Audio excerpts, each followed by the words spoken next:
how to live in the present. Living in the present is a very popular statement nowadays. And really, you all know there are books written on the topic of living in the present. But how does one live in the present? It's not really a very complex thing to live in the present. In fact, it is a super simple thing. I'll quickly tell you how to live in the present, and that requires understanding just two things. Two things. The first one is that you're already living in the present. You are already living in the present. You just have to recognize it. Only the recognition is necessary. And how does one really recognize that they're living in the present? One can recognize that they're living in the present by identifying that their mind wanders in the past or imagines the future, while the present is all there is. All there is. Who wanders in the past, or who is it that wanders in the future, you might ask? It is the mind. It is the mind. One of my friend explains this very well in his crude language. He says that the body is space and the mind is time. And we're talking about present, past, and future, right? So time is what we're talking about. And he calls that the mind is just time. Mind exists in the dimension of time, and the body exists in the dimension of space. Although both these dimensions are just experiential dimensions, but there is some precision to it. Think of it in this way. Your body occupies space. It can move around in space. It can go from one place to the other. So experientially, your body exists in space. It experiences space. But your mind sort of exists just in time, right? It doesn't exist in space, right? If I were to tell me where your mind is, you wouldn't be able to touch it or tell me where it is localized, right? You might say, I know my brain is within my head, but where is the mind? Where is the mind? If you imagine a castle in your mind, does that castle occupy any space? Any physical space? No, it doesn't, right? So the mind is just accessing a picture of a castle that you would have seen in the past. And it is just showing you an imaginary view of it in your present. So the mind just travels within time, right? The mind wanders off to the past and it comes back into the present, or it just imagines the future. It travels into the future.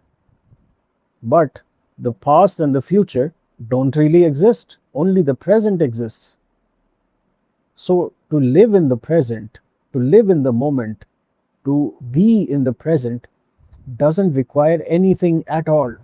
It just requires recognition of the fact that the present is the only place you can be at. You can only be in the now, and you don't have to do anything for it.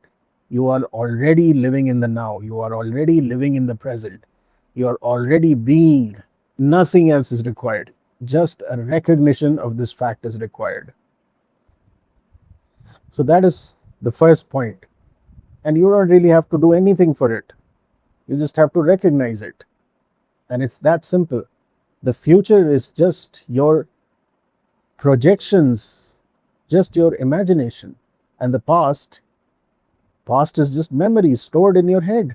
You're not really going there. It's just that the mind is sort of accessing those past experiences and is playing it as a live presentation in front of you. So the past is just old data that you're accessing in the present, and the future is just imagining based on what has happened in the past. Present is all there is. Once you recognize this, nothing else is required. You're already in the present. You just have to know it, recognize it.